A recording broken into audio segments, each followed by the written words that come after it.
Well, the news breaking in the Premier League before we record a podcast is a happy accident this week. This is Red Card Radio. Good morning, good evening, good afternoon, whenever you're listening from. Thanks for tuning in. Red Card Radio is a weekly look at the Premier League from three friends who support different clubs. My name is James. I support Arsenal. Up top with me is Brad. He supports Chelsea. Down below is Sean. He supports Tottenham. Gentlemen, good day. How are you? Have you enjoyed your international break? It's over, so I'm glad. Just about. No, we are starting an official petition to ban September international breaks for life, just to make sure. That's going to be a thing next year, I believe, or it'll be one international break instead of two back to back. I think that there's a way, and you sparked me remembering that I said I wanted to do this, but I think there's a way where we could plan a Premier League season with no international breaks. Like plan a domestic football schedule with no international breaks, do it all over the summer, and have enough time to do the league season. And so I'm now glad that you reminded me of that. And I'll work on that. Maybe in the October international break, maybe I'll bring that up. I'll make a calendar and we'll share it. But before we dig too deep into round 4 of the Premier League, which is coming up this weekend, if you could hit that subscribe button, ring the sub notification bell. It's possible. It's entirely possible. You could be the 100th subscriber to Red Card Radio if you time it just right. And wouldn't that be wouldn't that just be such an accomplishment and accolade for you to be able to tell your friends down the line when Red Card Radio is the paragon of Premier League podcasts? You could say, I was the 100th subscriber to Red Card Radio. So you might want to do that. And if you miss out on 100, you could be the 101st, and it would be just as cool. But do that, hit the subscribe button, drop a comment down below. If you're on the podcast site, thanks for listening. We really appreciate you clicking on it. Comment, rate, review, whatever the site really allows. All that stuff really helps us out tremendously. So without further ado, we're looking at round 4 of the Premier League, 10 games across 2 days this weekend. We've got Saturday and Sunday, and the news I alluded to earlier, it relates to one of the teams that is playing first this weekend, Nottingham Forest. So I think we spoke about this over the summer, that news had broken that Nuno and Marinakis, the manager and the owner at Forest, had a fractured relationship. And I think this all kind of stems back to Forest missing out on the Champions League last year, and especially that kind of dust up they had on the field after one of the games where they made a substitution and then the substitute was injured and they had to play a man down, and Marinakis, the owner, came down on the pitch and looked like he was berating Nuno at the end of the game. But Nuno's been sacked, essentially. And Forest have appointed former Tottenham boss Ange Postecoglou. Big Ange is back in the Premier League. He was gone for a total of 3 weeks, if we talk about actual match days in rounds in the Premier League. So he missed 3 games, and now he's back. So big ups, I guess, to Big Ange. But how do we read this whole situation? It is just overall shocking from a Forest standpoint. And what I mean by that is not only I think Chelsea, not only this, the fact that I think Ten Hag, I think Chelsea did it to Tuchel, of the idea of letting a manager get through the summer transfer window and then firing them is asinine. It's It is crazy. just unbelievably silly. But in this instance, it probably speaks to just how bad the relationship was and just how fractured it was between the relationship between the manager and the owner. But the part that is crazier to me is to consider his time at Forest, where he comes in there, probably 17th or 18th or something along those lines when he joined. He salvages staying in the league. They don't get relegated. The next year, he's got him in European ball, first time in 30 some years, or 20 some years.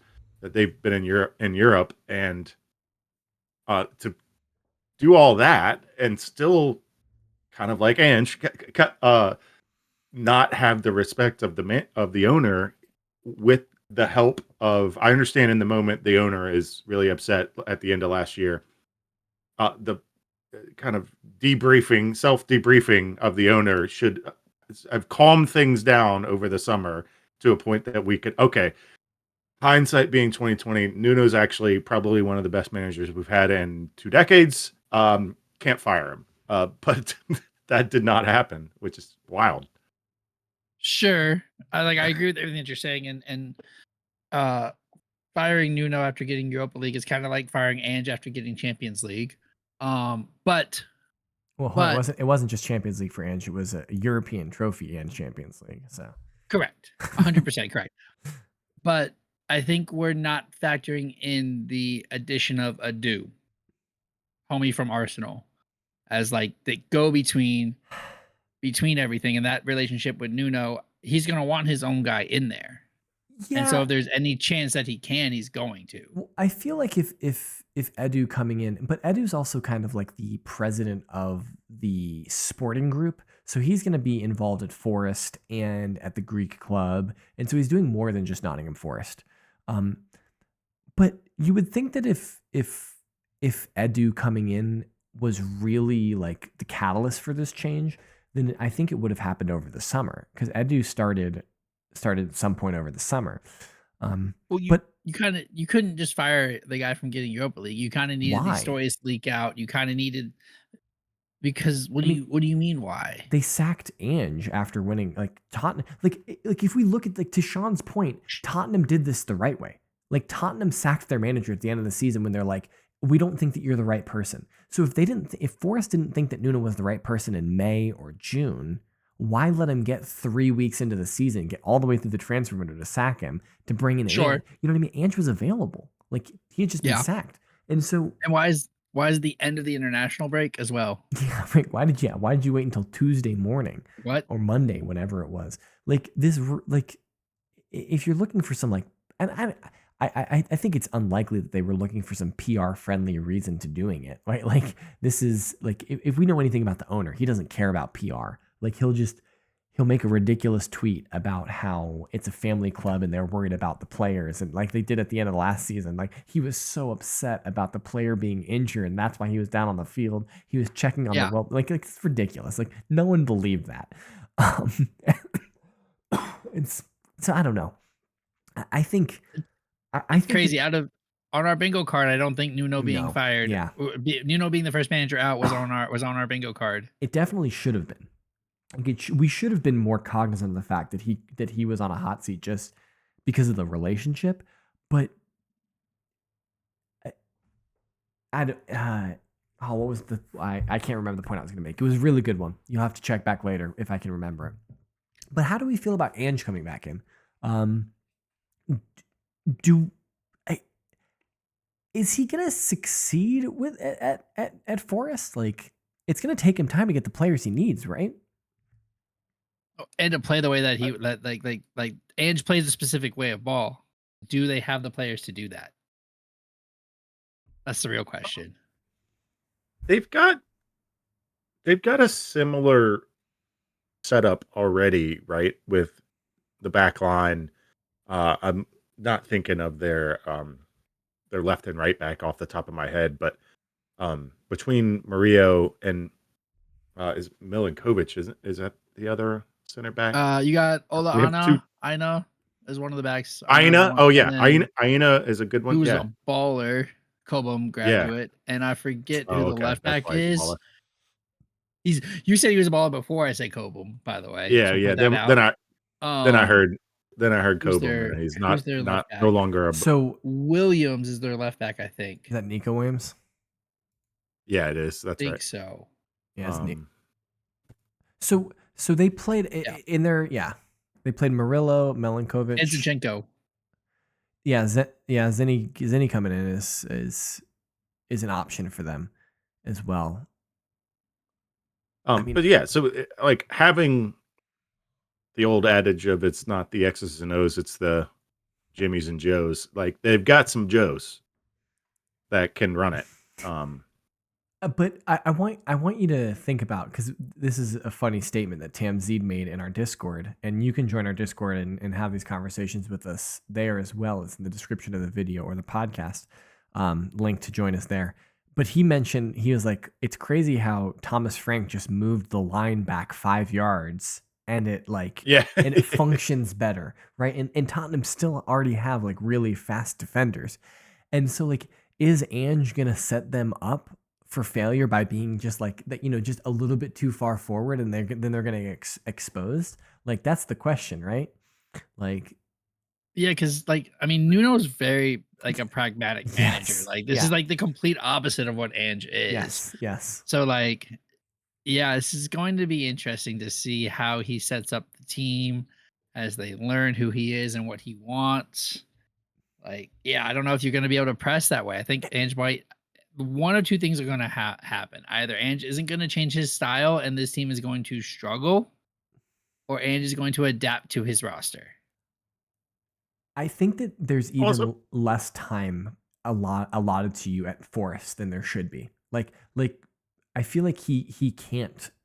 Like he has to succeed right away, or he's just going to be fired again. You know what I mean? Like I feel like Yeah. the management structure at Forest is such that, and I mean like the footballing management, not necessarily like the first team management, but is such that if you're not succeeding, he'll be fired by January. That'd be crazy, wouldn't it? I don't think it would be. I mean, I think it would be crazy from like a sanity standpoint, but I think it would Yeah, be that's what I'm saying. it would be in line with what Marinakis is, you know? Yeah. He also, you guys can maybe correct me if I'm wrong, but there's no Van de Ven, there's no great eraser. Yeah, that's So Murillo like, doesn't I don't seem think like they that have. fast. I don't think they have somebody just that insanely fast that can just fix mistake. There's just so Right. many times when the press got broken, and the only reason it wasn't a one-on-one with the keeper is because Van de Ven's the fastest player in the entire league. Like there was so many times where that's the only thing standing between one-on-one with the keeper. Yeah. And until Forest get that player, maybe they have that player and we just don't know. Or to your Yeah. point, Brad, maybe he doesn't necessarily try and play the way he wants to until he's got some players and some training. And it would be very interesting to see, because it would have been different if they fired Nuno the day after they lost to West Ham and they hired Ange the next day, and then Ange had 2 weeks essentially of training with these players, because I don't know how many of them went on international duty, but probably not That many. probably not a huge number, right? Yeah. And also they already had to submit their rosters to Nuno. Right. Created the rosters for the UEFA competitions, right? And so there's Right. players that were left off that maybe Ange, maybe they can, I don't know, maybe they can petition UEFA to let them amend their rosters or something if they need to. But it's such a crazy time to fire somebody. But they've got to. You made a comment about Ange slapping 6 on you I did, at the city ground, and it is just completely unfathomable to think that they're rocking Spurs style play style by Saturday. It just, but that being said, the thought I had, because we were just talking about this in the pre-production, I made that comment, but then it occurred to me that I think that maybe that line of thinking is understating how smart players are when it comes to like play style, that they probably could just be told how to play on a board and can play the play style. It may not be as buttoned up as it will eventually look, but you just tell the players, I want the high line up near the midfield line. I want you guys to do this. I want this kind of pressing. I think generally a Premier League professional player understands that enough without having to practice it to be able to.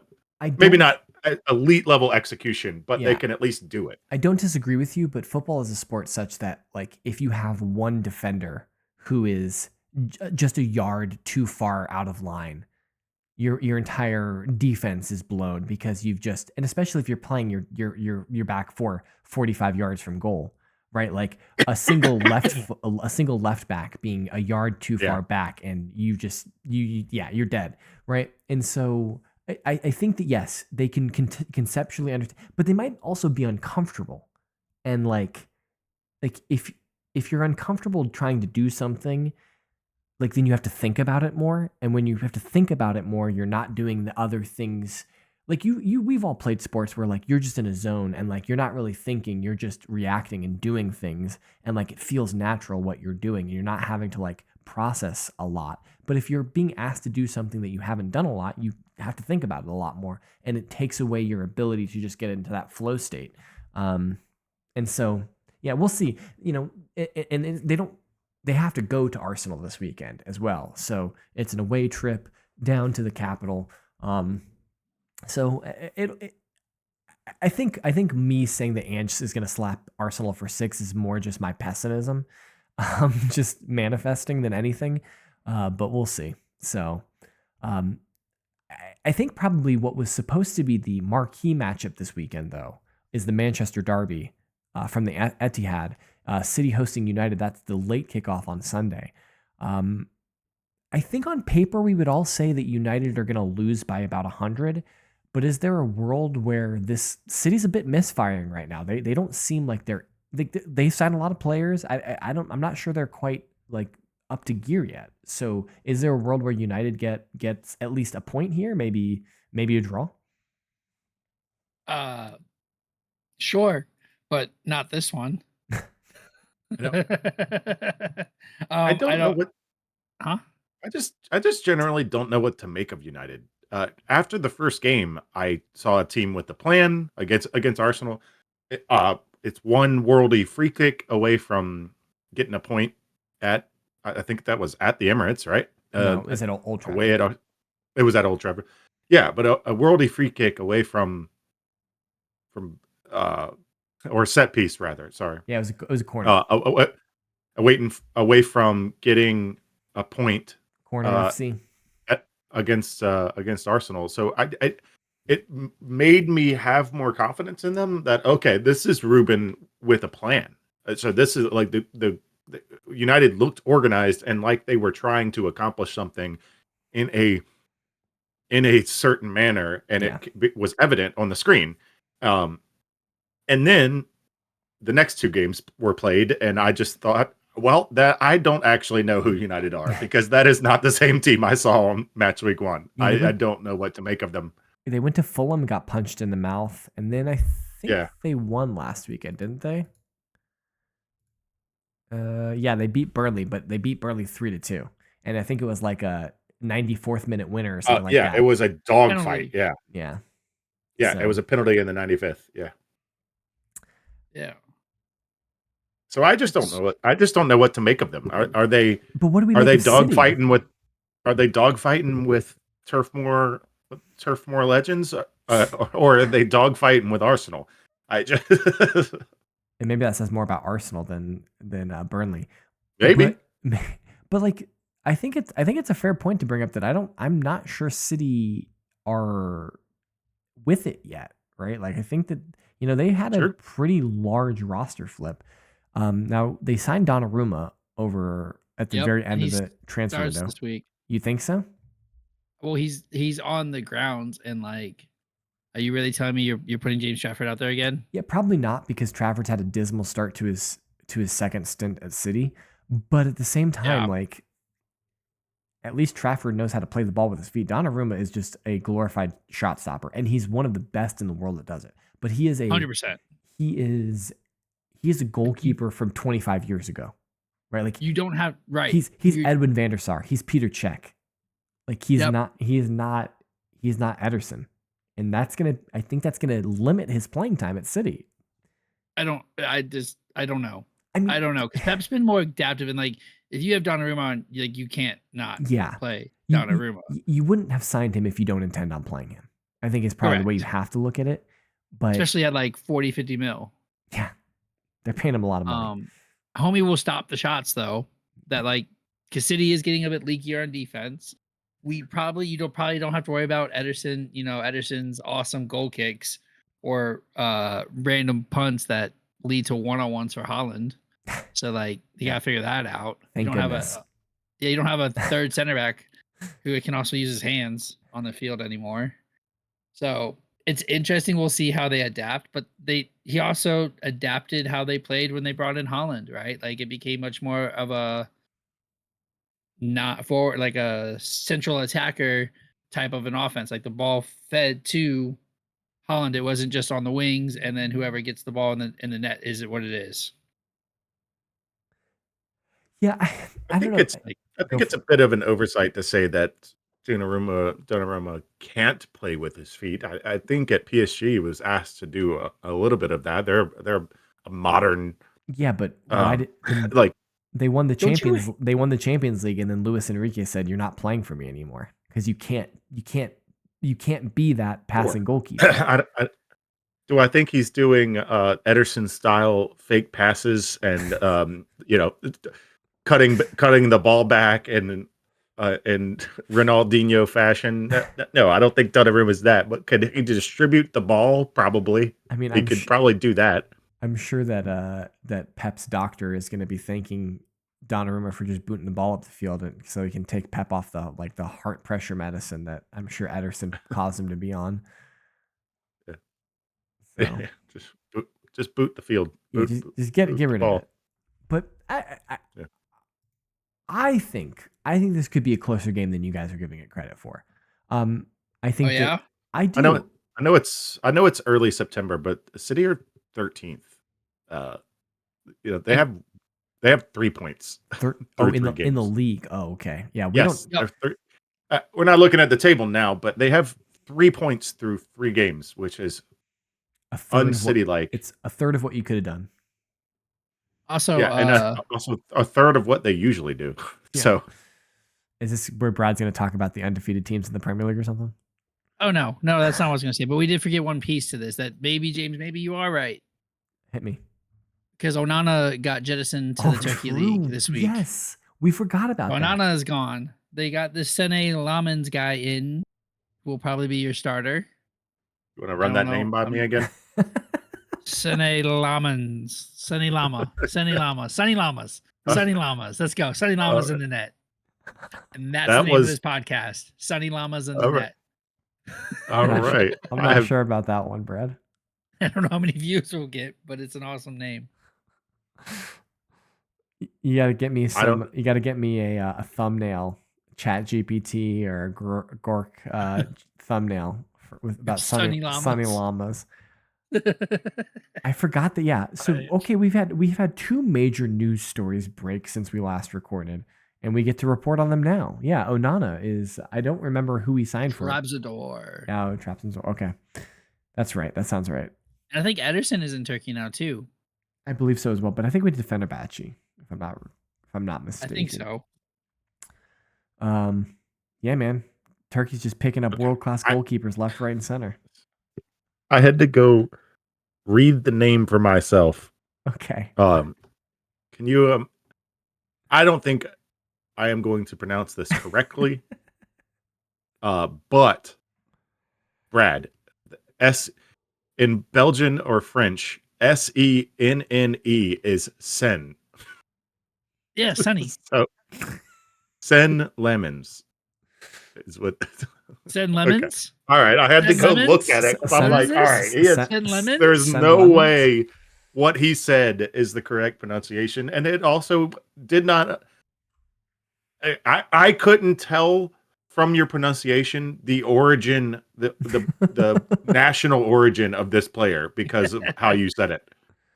Yes, good. If I would have known that he was Belgian, I would have said, "Oh, it's Sen," and he's just not. Yeah, because the pronouncing the solid of Belgium, the silent E names. Yeah, it's just kind of French.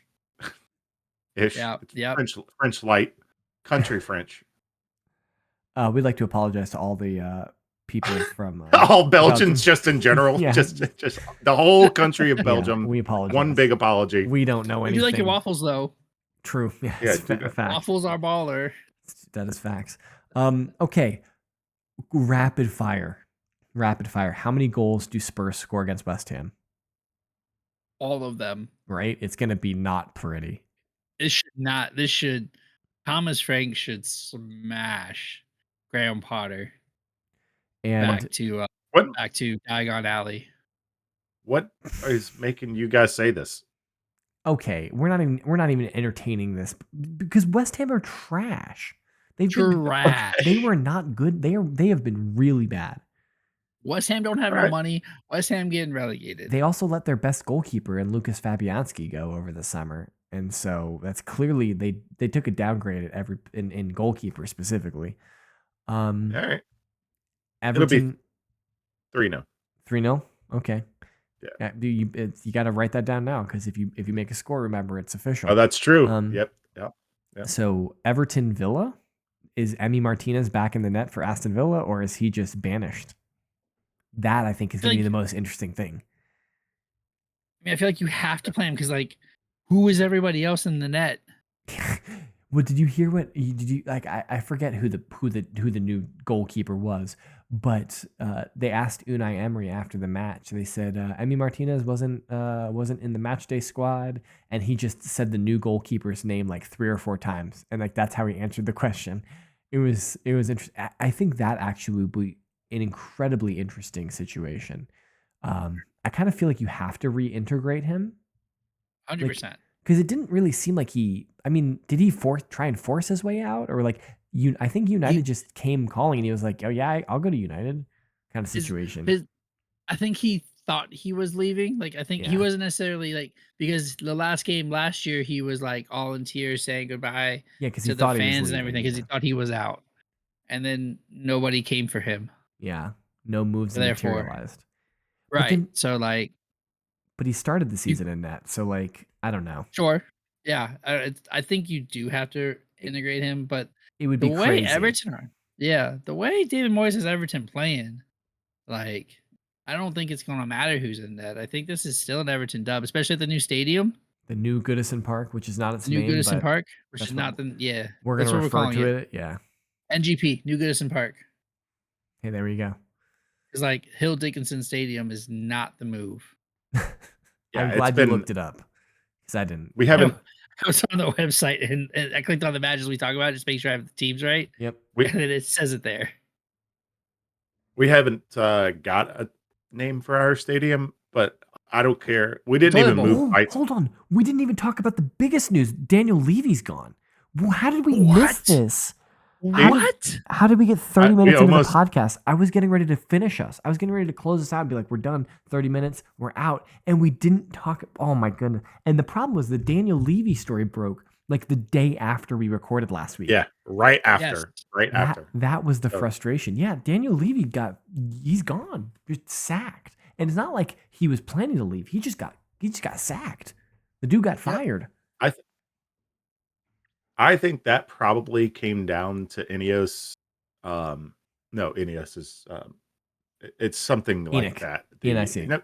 ENIC. That's what. Once it came out of my mouth, I was like, "That's Manchester United." I got to correct that. I thought it was Mercedes AMG Petronas Ineos. Probably both. It is. I think they were the controlling interest was upset with the way the Ange decision was handled. I haven't seen anything definitive, but if I were to guess, they were probably more in favor of Ange staying. Like, we won a trophy, he's got to stay, right? And so that happening, the botching of Eze, the botching of Gibbs White. When you look at all of this as a whole, and then the last 20 years of debauchery that has been our transfer strategy, I think what probably, here's what I probably think. What I think probably happened is that we had the Italian, that name's eluding me right now. The Italian come in, and Paratici came in, had some successful windows, The scandal breaks with Juve. He's suspended. We're back to Levy.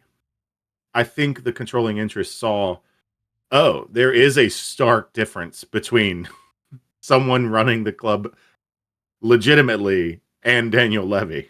So we should probably consider that to be an option and just let Paratici run the club. But Paratici's not. They hired the ex Arsenal CEO, Vinay. I don't remember what his last name is. But that is really interesting because all of the rumors I saw that was when Paratici came off of suspension, he was going to be hired back. I think he is. I think he is supposed to. Oh, okay. But not as the CEO, as like the director of football. I see. Like they hired. What is his name? You can Google it. He's the ex Arsenal CEO, and so you should check that out. But yeah, that was tremendous news. Do you think Spurs?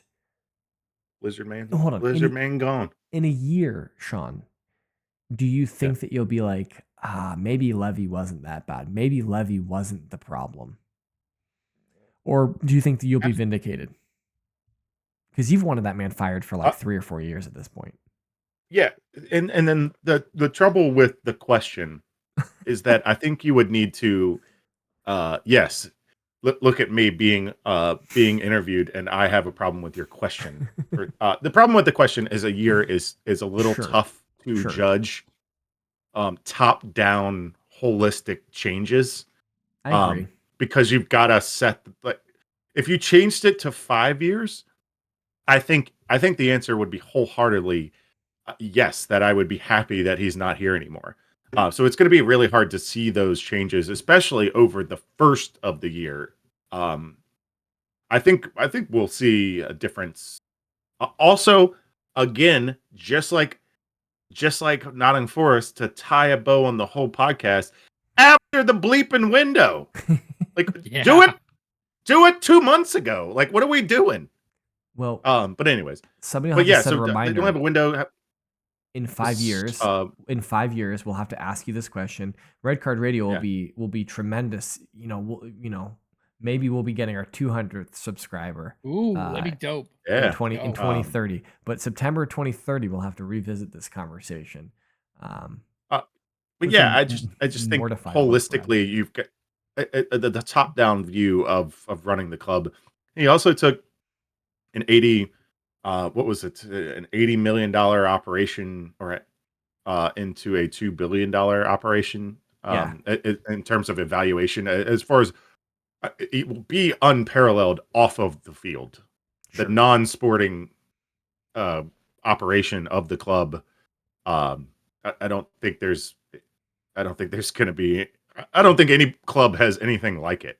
Maybe Chelsea. Hold on. Maybe Chelsea's accounting department is probably the only other unparalleled. Hold on. Let me take his knees out a little bit, Brad.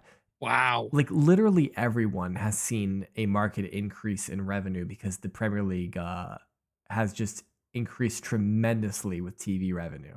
And that's not to say that Levy hasn't done a good job financially with Tottenham, but it also does. He does benefit from the fact that there is so much more TV revenue. So yeah, but we've got a state-of-the-art stadium that hosts the NFL year after year.